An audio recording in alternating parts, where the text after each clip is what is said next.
தமிழ்நாட்டில் வெயிலின் தாக்கம் அதிகரித்துள்ள நிலையில் இன்னும் சில நாட்களில் தென் மாவட்டம் தொடங்கி உள் வட மாவட்டங்கள் வரை 3 நாட்கள் மழைக்கான வாய்ப்பிருப்பதாக தனியார் வானிலை ஆய்வாளர் முத்துச்செல்வம் தெரிவித்துள்ளார். இது தொடர்பாக அவருடன் நமது செய்தியாளர் ஆல்வின் நடத்திய கலந்துரையாடலை தற்போது பார்க்கலாம். முன் எப்போதும் இல்லாத வகையில் இந்த ஆண்டு வெயிலினுடைய தாக்கம் கடுமையாக இருந்து கொண்டிருக்கிறது.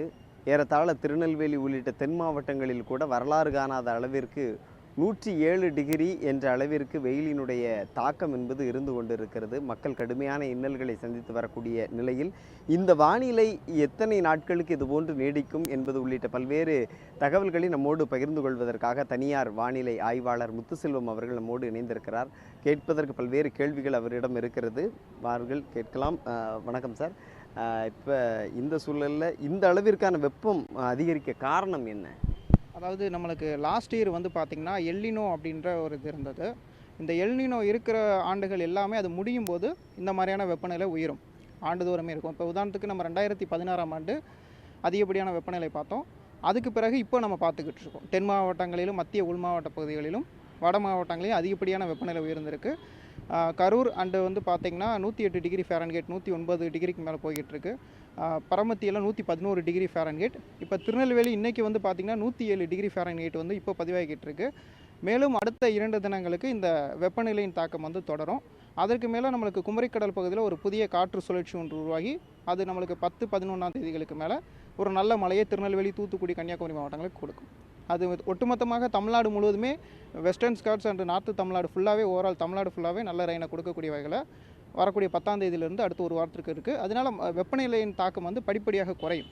நாளையிலிருந்து நாளை மறுநாள்லேருந்தே குறையும். 8ஆம் தேதியிலிருந்து மத்திய உள் மாவட்ட பகுதிகளில் மழை அதிகப்படியான எதிர்பார்க்கலாம். சில இடங்கள் 5லிருந்து 10 சென்டிமீட்டர் வரைக்கும் மழை இருக்குது. இல்லை, இந்த மழை தாக்கம் ஒரு 3 நாட்களுக்கு இருக்குன்னு சொல்லியிருக்கிறீங்க. அதற்கு பிறகும் அந்த மழை தொடங்குவதற்கான வாய்ப்பு இருக்குது. அதற்கு பிறகு இதே மாதிரி மீண்டும் இந்த வெப்பம் அதிகரிக்கிறதுக்கான வாய்ப்பு இருக்குது. பொதுவாகவே கோடைகால புயல்கள் அப்படின்னு சொல்லுவோம். தமிழ்நாட்டில் வந்து எப்பயுமே வந்து கோடைகால புயல்கள் வந்து தமிழக பகுதிகளில் வங்கக்கடலை உருவாகி அது மேற்கு வங்கதேசம் போகும். அதற்கான ஸ்டார்டிங் பீரியடில் நம்ம இப்போ இருக்கோம். 10ஆம் தேதி 11ஆம் தேதி ஒரு சுழற்சி நம்ம பகுதியில் உருவாகுது. இதன் காரணமாக நம்மளுக்கு முதல்ல ஒரு வாரத்திற்கு மழை தொடர்ந்து இருக்கும். அதாவது விட்டு விட்டு மதியம் மாலை இரவு நேரங்களில் மழை இருக்கும் 10ஆம் தேதியிலிருந்து. அதுக்கு பிறகு 17ஆம் தேதியில் இது தாழ்வு பகுதி, தாழ்வு மண்டலம் புயலாக வலுப்பெற்று சென்னை முதல் ஆந்திரா இடைப்பட்ட பகுதிகளோ அல்லது வந்து பார்த்திங்கன்னா வங்கதேசம், மேற்கு வங்கம் அந்த வட இந்தியா பகுதிகளை நோக்கி அதை மேற்கு மாநிலங்களை நோக்கி நகர்வதற்கான வாய்ப்புகள் என்பது உருவாகும்.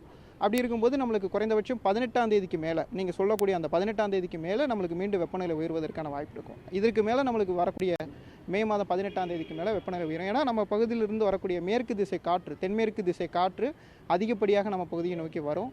அப்படி வரும்போது நம்மளுக்கு இப்போதே இந்த அனல் காற்றுன்னு சொல்கிறோம், அது மேலும் தீவிரமடையும். அந்த அனல் காற்று இந்த புயல் அங்கே போகிறதுனால நம்மளுக்கு அனல் காற்று தீவிரமடையும். இந்திய அளவில் மிக சிறப்பாக இருக்கும். தென் மாநிலங்களில் இயல்பை விட கேரளா மற்றும் தமிழகத்தில் கூடுதலாகவே இருக்கும்.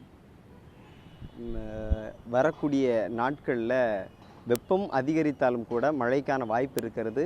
மிகவும் குறிப்பாக தென்மேற்கு பருவமழை என்பது இந்த ஆண்டு ஒரு வெள்ளப்பெருக்கு ஏற்படக்கூடிய வகையில் அதிகமான அளவிற்கு மழைப்பொழிவு இருக்கும் என்பது முத்துச்செல்வம் என்ற தனியார் வானிலை ஆய்வாளரின் கருத்தாகவும் இருக்கிறது. ஒளிப்பதிவாளர் வள்ளி நாயகத்துடன் ஆல்வின், நியூஸ் 7 தமிழ், திருநெல்வேலி.